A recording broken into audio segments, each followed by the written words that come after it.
The diamonds are forever. Hi everyone, this is AFCRDTV and welcome to highlights of Desborough Town against AFC Rushden Diamonds on Tuesday evening from the UCL Premier Division. So Diamonds were back to league action after another match in a cup on Saturday, that time the FA Vars, and in a somewhat scrappy first half. It was really the Diamonds had the best of the play. Russ Dunkley there with a shot going just over, and then just before half time as the heavens opened, the Sam Brown throw onto the head of Dunkley and then into Séan McBride to head home. Séan McBride being back in the starting 11 for a league match in a defensive midfield partnership with Brad Harris. The offensive midfield partnership of Koriya, Liebert and Aaron King, and then Russ Dunkley was on his own up front in a somewhat different formation for the Diamonds, and that was the half-time score. Desborough 0, AFC Rushden Diamonds 1. And in the second half, as the pitch dried out just a tad, it was the Diamonds who had the best of the chances there. Joe Merrill, good shot in after work from Aaron King, being punched away by Desborough stopper Richard Lavin. And then it was King playing in a pretty advanced role in the number 10 shirt, then with a left-footed shot going just wide.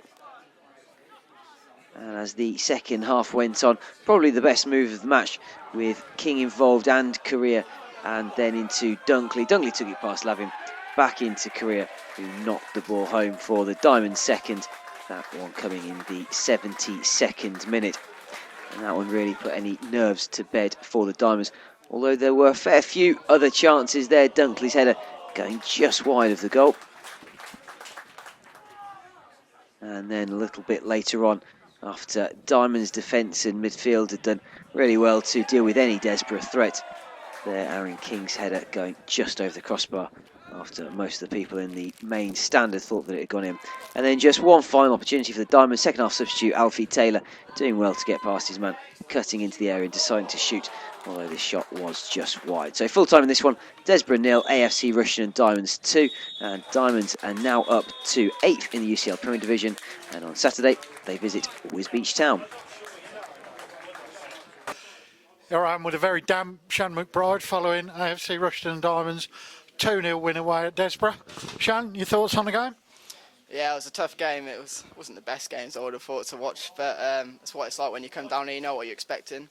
We tried to make it so we couldn't concede. We were difficult to beat, and that's what we did. Got a clean sheet, scored 2 goals, and so a perfect result really. And the first goal came courtesy of your head. Yeah, I read it. It was a great run, to be fair. I saw what he was going to do, because obviously Dunks only flicks it on, so you know what's going to happen. So I just headed it in, closed my eyes and scored. And we're used to seeing you score 30-yarders. What happened there? Yeah, it was a fluke. You say that now. It's been been a tough season for you. Been in and out of the side a little bit, like most teams have. How are you finding it this season? Yeah, it was a bit frustrating not getting in the team and that at the start, but I just kept my head down and just worked hard. Waited for my opportunity, and I think I've taken it, and I've got to keep. But now I've just got to keep going and going. I can't slip up, because obviously there's competition for places. So you just got to have the right attitude, and that's how you get in. And we saw a bit of a different formation today. Did that suit your game a little bit more? Yeah, I think considering it was the first time we'd done it, I thought we adapted really well to it. To be fair, especially if they've got 3 in the middle, we can always just go to that now. And so I think that's really good. I was saying to Brad, I thought it worked really well. So see what happens in the future. Okay, and got a long trip next weekend to Wisbech. You looking forward to that one? Yeah, that'll be quite a similar game really, with battling game, but always hard going away to them. But yeah, it should be a good game. Looking forward to it. Brilliant. Okay, we're not going to keep you because of the rain. Now you want to get home. Thanks very much, and look forward to seeing you next week. Cheers. Where I am with first team manager Mark Starmer. Mark, your thoughts on the game, please? It's a good game. I thought we did a professional job. Kept it nice and tight first half. Got the goal at a good time. Created chances before that, and Dunks had a few. And then come out, and when it opened up a little bit second half, I thought the runners from midfield did the job, and the second goal was a very good goal and nice to see. Yeah, and we saw a bit of a different formation from you today. Can you explain the thoughts behind that? Yeah, it was just keeping it tight. You know, you got to come to places like this and make sure you get a result, and I wanted to play Brad and Shan together, but I wanted to still be positive going forward. And the three in front of those two all like getting forward, and I thought they'd link up well with Dunks as long as they played it right. And it took them a while, to be fair. Their runs were a little bit early, and they were getting square on the ball with Dunks, and it wasn't quite working, but we still had 2 or 3 good chances in the first half and opened them up from midfield runners from deep. So second half it got a little better, opened up a bit, and we had a little bit more ball. I mean, that wasn't the problem first half. First half it was ball retention. You know, we kept giving it away for fun, and that was the issue we had first half. Second half we kept it better, and we found Dunks, we had better movement, and like I say, the second goal was perfect for that system, and it just worked superbly. So that's why. And again, you know, we spoke on Saturday about mixing people around and getting people in the right areas, and we're going to have to do that. And you know, the players have got to accept that it's a squad game, and you know, I felt a bit for Gilly again tonight. That's another game he's not played, but we'll keep working on it and keep going forward. And we've got the ability to play these systems. It's a case of whether they want to do it, and they're capable of doing it, and they can hurt sides by doing it. So I thought it worked reasonably well for the first attempt tonight, and yeah, we'll see what happens Saturday. And 4-2-3-1 seems to be the sexy formation at the moment. See a lot in the Premier League. Is it something you'll be looking to do more often, depending on the opposition? Yeah, and it will be opposition based. You know, it won't be. We'll play how we think it's going to be, what their opposition strengths are, how we think the game's going to pan out, and obviously you can only plan for that. You can never predict it, but we've got to set up and make sure we're hard to beat. And throughout the season, we've conceded sloppy goals, and we've been a bit free at the back and a bit loose. So we need to be tighter, and we've got the quality going forward. So we need to, and we will create chances. We've got to make sure we don't chip in at the other end. So much better tonight. That's 2 clean sheets on the bounce, and from our point of view, we're reasonably happy. And you say about not conceding goals. The back four looked very solid tonight, and Joe and Sam added a bit more width when necessary. Yeah, and I think they were, you know, I encourage them to get forward, because obviously you're playing the 2 and then the 3, you can lose that width. And we did at times, especially first half, but they've got to be encouraged and understand it to get forward and make that width. And they started to do it second half, but the balls were better. The balls were played at the right time to the runners, and you know, it takes time, and they'll get used to it.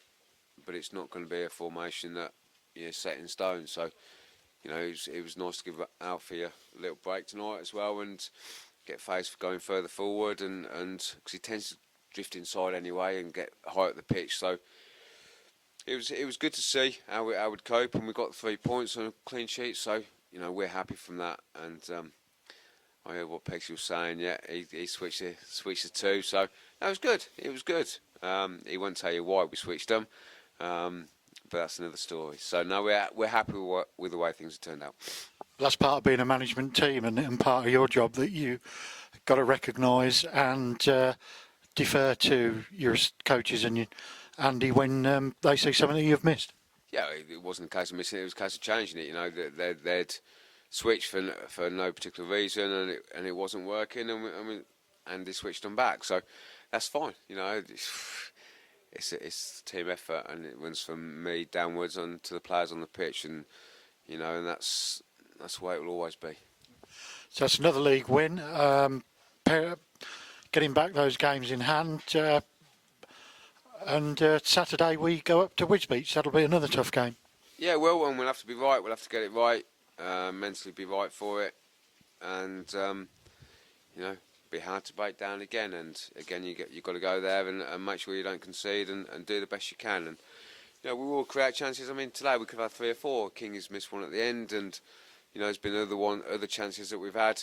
Great football, and we've just not put the quality in at the end. But chances will create chances, so we just got to make sure we keep it tight. And you know, we'll look at it. Me and Pete will train Thursday and speak about it long and hard, and do what's best for each game. And you know, it's not a reflection on the lads or anything. It's what we think will be the best formation for that particular game. So that's where we'll go forward, and we'll look forward to Saturday.